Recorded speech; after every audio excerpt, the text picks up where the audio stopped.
Olá, todos e todas. Estamos começando mais um programa, Canção com Todos, né? Nosso segundo programa. No nosso último programa, nós tivemos aqui Natália Santos e Rafael Rocha, que discutiram um pouco sobre a greve dos aplicativos, o chamado break dos aplicativos. E hoje estou eu aqui, Anderson Barbosa, para discutir um pouco sobre a realidade, o momento político atual do Brasil. O nosso programa Canção com Todos, como o próprio nome sugere, ele é realizado por muitas mãos e nós decidimos também que ele seria apresentado por várias vozes, por vários rostos. Por isso que na semana passada, no último programa, nós tivemos Natália e Rafael. Hoje eu estou aqui. Nos próximos programas, outros companheiros e companheiras estarão apresentando esse nosso programa Canção com Todos. Para quem não assistiu o último vídeo, o vídeo sobre o break dos aplicativos, ele está disponível no nosso canal, eu recomendo que também vá lá, assista, curta, compartilhe, e se inscreva no nosso canal. Bom, nosso assunto de hoje é esse, a realidade discutir um pouco sobre o momento político atual do Brasil, fazer aquilo que nós chamamos de análise de conjuntura. Nós vivemos no Brasil uma crise muito profunda, que não é só do Brasil, e é uma crise que não é só política, não é só econômica, é uma crise sistêmica, porque ela atravessa vários aspectos da realidade brasileira e da realidade mundial, porque, como eu falei, ela não é uma crise só do Brasil, é uma crise do capitalismo. O próprio governo Bolsonaro é um produto dessa crise, e assim como no mundo inteiro, a burguesia, para salvar o capitalismo da crise, para manter as políticas neoliberais, para manter os ataques contra a classe trabalhadora, ela ressuscitou o fascismo. Isso aconteceu em várias partes do mundo, e no Brasil não foi diferente. O governo Bolsonaro, Mourão, ele é resultado disso, é resultado dessa política da burguesia, de fazer ressurgir o fascismo para defender suas políticas neoliberais. Não é à toa que o Paulo Guedes está lá compondo o governo, fazendo esse casamento aí dos interesses neoliberais da burguesia brasileira com o fascismo. E aí, desde que se iniciou a pandemia, nós vivemos essa crise, ela se aprofundou, porque se somou a todos os outros elementos de crise. Se somou também a crise sanitária, a crise da saúde pública no Brasil, que a pandemia do coronavírus já provocou a morte de mais de 60 mil pessoas no Brasil, mais de 1,5 milhão de infectados, e isso nós sabemos, nós analisamos que não é só por conta do coronavírus, é muito por conta da ação criminosa do governo Bolsonaro, das ações e omissões do governo, que abandonaram o povo à própria sorte. O povo brasileiro está tendo que se virar como pode para sobreviver no meio dessa crise, no meio com desemprego, com fome, com falta de alternativas. Enfim, o povo foi obrigado a se virar de todas as formas e está abandonado, sujeito a ser infectado pelo vírus, correndo o risco de não ter o que comer, correndo o risco de perder o emprego. Essa, infelizmente, é a realidade de muita gente. E aí, desde que a gente começou a viver essa pandemia, há uns três meses atrás, mais ou menos, 3, 4 meses, a gente assistiu muito a uma briga política entre a burguesia, entre os setores, os ex-aliados do bolsonarismo e o bolsonarismo. Os partidos que apoiaram o Bolsonaro, como PSDB, como democratas, setores da mídia também que apoiaram o Bolsonaro, que romperam com ele, e logo no início da crise, no início da pandemia, a gente assistiu a esse embate, ficou assistindo a esse embate entre esses dois setores, entre o próprio governo Bolsonaro e os setores chamados da direita tradicional, da direita neoliberal. E nesse primeiro momento, a esquerda, a classe trabalhadora, as suas organizações ficaram meio à margem do processo, assistindo, acompanhando, como telespectadores mesmo da luta política do Brasil nesse momento. Não porque a esquerda não estava atuando, é importante deixar claro isso, mas porque nossa atuação tinha pouca repercussão na mídia, e como a mídia é quem fala com milhões de pessoas, dezenas de milhões de pessoas, o que tem pouca repercussão na mídia vai terminar tendo pouca repercussão no conjunto da sociedade também. Né? Então, eu dou um exemplo aqui, por exemplo, para mostrar, né, que nós não estávamos parados, o próprio auxílio emergencial, né, que foi fundamental, que está sendo fundamental para muita gente conseguir sobreviver nessa pandemia. O auxílio emergencial foi uma conquista, né, dos partidos de esquerda, uma conquista da oposição ao governo Bolsonaro. O próprio governo Bolsonaro, vocês lembram, não queria pagar o auxílio, depois, né, queria pagar apenas R$ 200, e foi a luta da esquerda, dos partidos de esquerda no parlamento, dos parlamentares de esquerda, que conquistaram o valor dos R$ 600 do auxílio. Né? A Lei Aldir Blanc também, que é a Lei Emergencial da Cultura, também foi uma conquista da luta, né, dos partidos e dos parlamentares de esquerda no Congresso Nacional. Mas o fato é que, na repercussão, né, da luta política no país, o que repercutia era essa disputa, né, entre o bolsonarismo e os adversários de direita do bolsonarismo, né, os ex-aliados de Bolsonaro. É uma disputa entre Bolsonaro, entre instituições, né? Bolsonaro, STF, Forças Armadas, Congresso Nacional, enfim. Essa disputa que era repercutida, que protagonizou por muito tempo o espaço na mídia. Né? E isso é tudo que a burguesia quer, na verdade. Né? A burguesia tem todo o interesse de manter a disputa política dentro desse cenário, que é o cenário que ela domina, é o cenário que ela tem total controle, que é o cenário das instituições.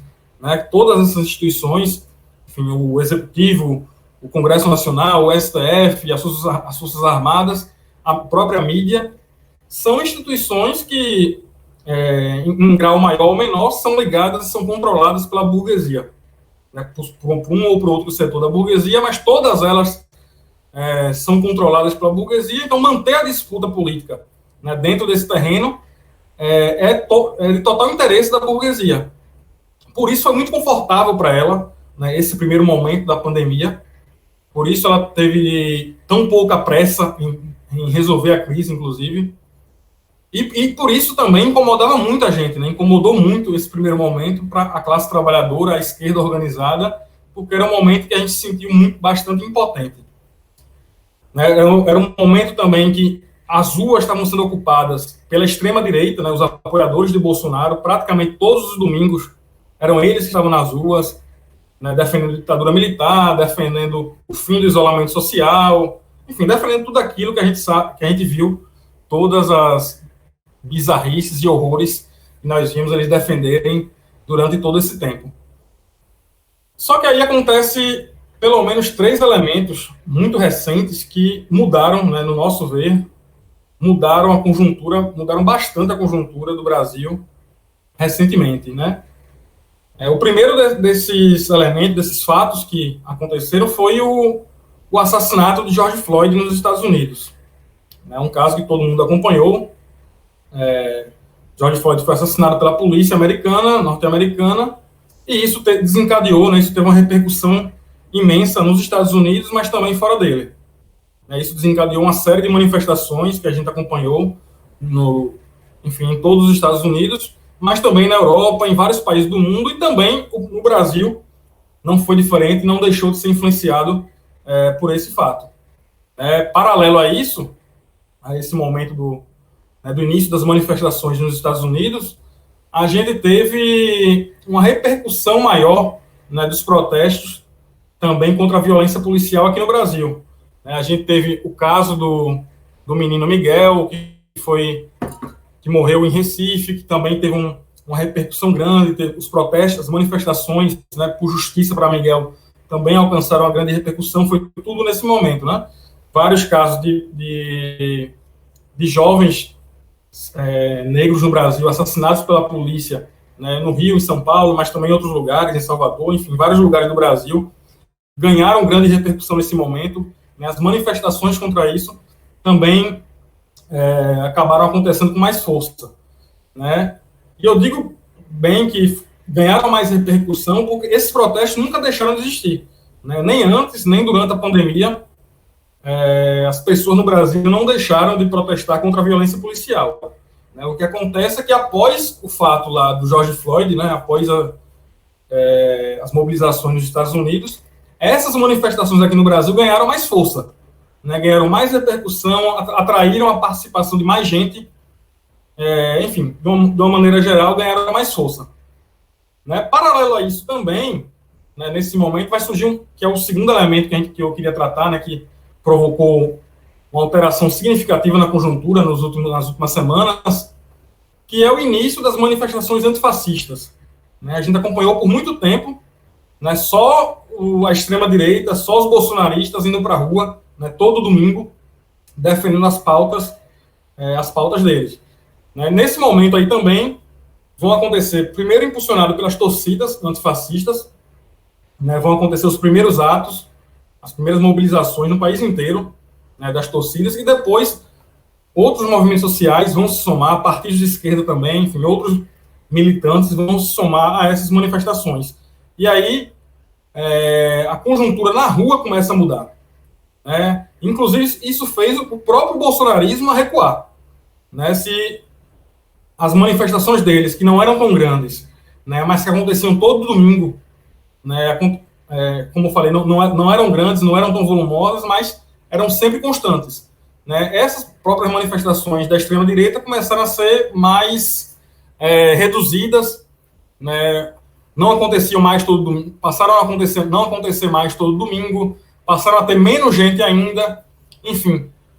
O início dessas manifestações antifascistas fizeram que o bolsonarismo, de certa maneira, recuasse nas ruas, né? Perdesse força nas ruas também. Isso foi um elemento muito importante da alteração na conjuntura, né? Que nos deu força e, ao mesmo tempo, tirou força da extrema-direita, tirou força do bolsonarismo, né? E isso ligou o primeiro sinal de alerta para a burguesia brasileira, né? Porque se no primeiro momento da pandemia a burguesia estava confortável diante da crise, né? Porque a disputa política, né, a briga política estava dentro dos limites que ela queria, dentro dos limites que ela controlava, que era o limite das instituições. Nesse segundo momento, né, com essas manifestações antifascistas tomando as ruas, disputando, né, cada palmo de rua com o bolsonarismo, né, juntando com as manifestações contra o racismo, com as manifestações contra a violência policial. Então, esse segundo momento é um momento de preocupação para a burguesia, né, que ela começa, a disputa política no país começa a sair um pouco do controle, né, daquele controle total que a burguesia tinha.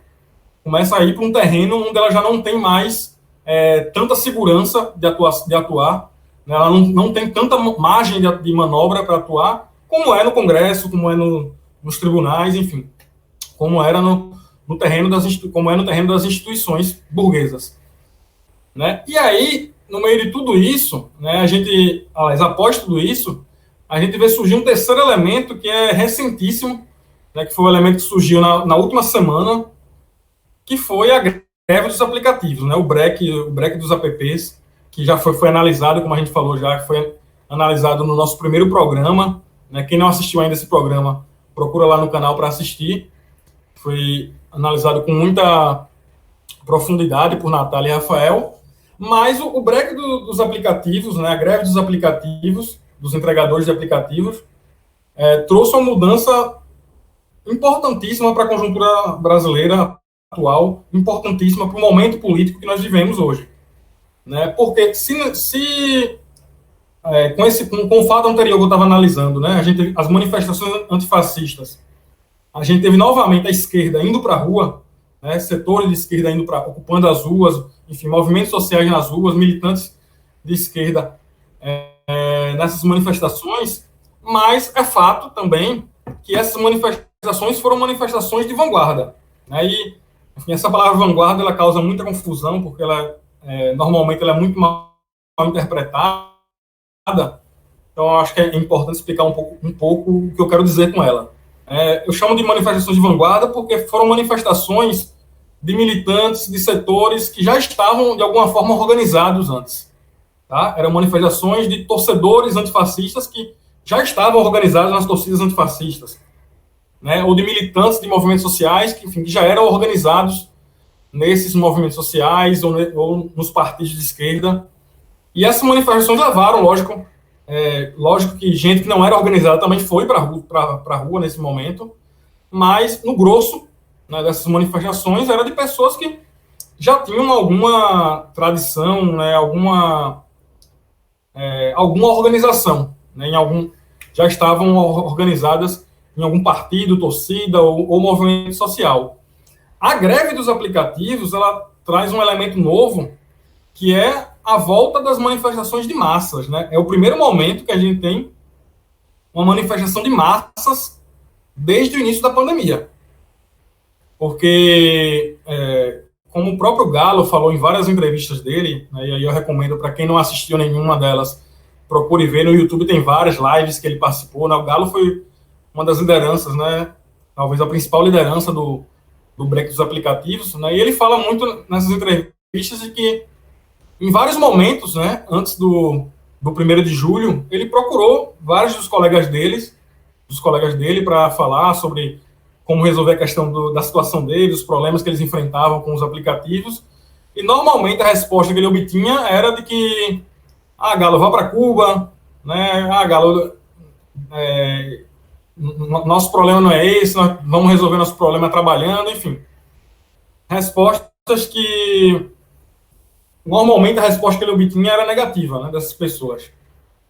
E, com o movimento do 1º de julho, com a greve dos aplicativos, a gente percebe que, mesmo, provavelmente, várias pessoas que mandaram Galo ir para Cuba, né, várias das pessoas que não estavam interessadas em se organizar, participaram da manifestação no 1º de julho. As imagens, a gente não tem números oficiais disso, mas as imagens são muito nítidas, né, sobre o tamanho dessas manifestações. As imagens de São Paulo, de Recife, enfim, dão conta de manifestações imensas, atos imensos dos entregadores de aplicativos.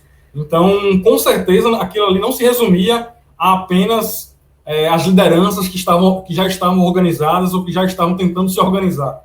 Né? Com certeza, ali no 1º de julho, nós tivemos muita gente, né, e eu acho que esse foi o grosso da manifestação, muita gente que não estava organizada antes do 1º de julho, que resolveu ir para a rua nele, né, que resolveu se organizar indo para a rua nesse momento da greve dos aplicativos. Então, essa eu acho que é uma grande diferença entre as manifestações anteriores e as manifestações do 1º de julho. O grosso delas foi formado pela massa dos entregadores de aplicativos, né? Por mais que seja apenas uma categoria, mas ainda assim foram manifestações de massas, e eu acho que isso acendeu um segundo alerta para a burguesia, né, que é um alerta de preocupação ainda maior para eles. Né? Se no o primeiro alerta que se acendeu para eles, né, eles já perceberam que a classe trabalhadora poderia ir para a rua, né, poderia estar se organizando para buscar uma outra saída para essa crise política, para a crise sistêmica que a gente vive hoje no Brasil, uma crise fora dos marcos, né, fora daquilo que a burguesia quer. Com o break dos aplicativos, esse alerta aumentou ainda mais, né, porque eles perceberam que essa solução que a classe trabalhadora pode dar à crise, né, uma solução diferente da que a burguesia pretende dar, uma saída pela esquerda, eles perceberam com o 1º de julho que essa saída pode ganhar um contorno de massas, né, pode ter um apelo de massas.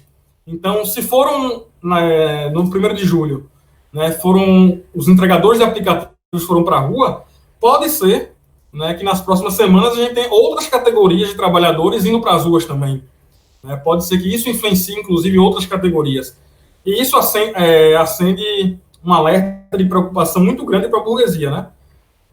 Isso força, inclusive, eles a estarem buscando alternativas, buscando uma trégua maior entre eles, buscando acordos maiores entre eles. E eu acho que isso ficou muito perceptível, né, nas últimas semanas, né, na própria cobertura mediática sobre o governo Bolsonaro. Eu acredito que as críticas que a própria Globo, mas também outros meios de comunicação que vinham sendo mais duros em relação ao governo, essas críticas foram amenizadas, né, não é que elas desapareceram, mas elas foram amenizadas, mudaram de tom. Né, o próprio Bolsonaro vem se calando, né, vinha falando muita besteira durante muito tempo, nas últimas semanas, nos últimos dias, pelo menos. Ele está muito calado. As próprias manifestações do bolsonarismo praticamente desapareceram. É lógico que isso tem a ver com muitos fatores, né? Eu estou analisando apenas esses três. Tem muito mais coisa que influenciou tudo isso. Mas eu acho que esses 3 fatores, principalmente o último, né, a greve dos aplicativos, eu acho que tem uma importância muito grande em tudo isso.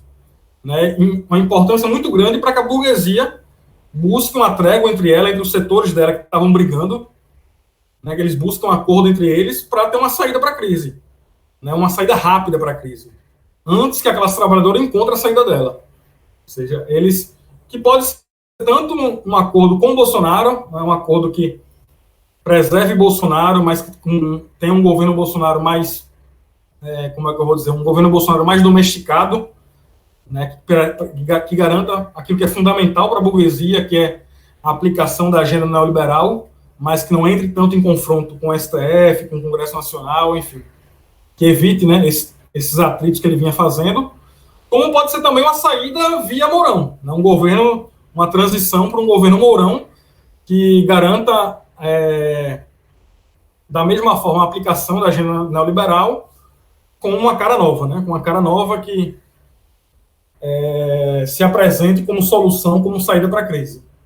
Lógico que para nós nenhuma dessas saídas interessa, né? Para nós, para a classe trabalhadora, nós precisamos buscar a nossa saída, né? E se, por um lado, né, esses fatos que aconteceram recentemente acendem um alerta para a burguesia, por outro lado, eles acendem para nós um sinal de esperança, né? De esperança de que nós podemos encontrar outra saída para a crise, né? Uma saída diferente da que a burguesia apresenta para nós. Nossa organização, eu acho que os entregadores de aplicativo mostraram muito isso, que a classe trabalhadora tem como se organizar e tem como impor uma saída democrática, popular para essa crise sistêmica que a gente vive hoje. E esse debate, né, se por um lado acelera a necessidade da burguesia de ter acordo entre ela, né, de construir consenso mínimo dentro dela, também acelera entre nós a necessidade de construir um acordo mínimo sobre qual é essa saída, né? Qual é a saída da esquerda, qual é a saída da classe trabalhadora para a crise. E aí isso tem tudo a ver com um debate sobre frente ampla e frente de esquerda, né? Que é o debate que a gente vai fazer.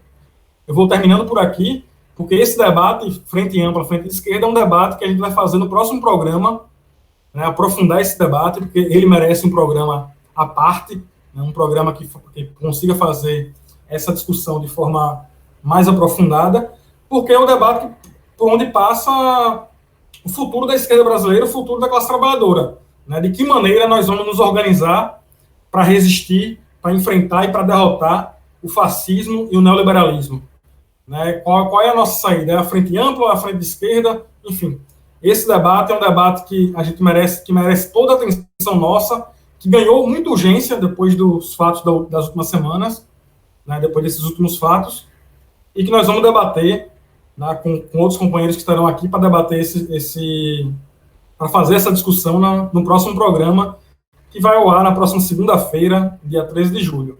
Então é isso. Né, se você gostou do vídeo, eu peço para que você curta, compartilhe e se inscreva no nosso canal, ative o sininho, porque aí, ativando o sininho toda vez no YouTube, né? Toda vez que tiver uma notificação, você vai receber uma notificação toda vez que tiver um novo programa no ar, e assim vai ser. Quando o próximo programa estiver no ar, você vai receber a notificação de que ele já está disponível. Então é isso. Agradeço a vocês que assistiram até aqui. Um abraço a todos e todas. Até a próxima.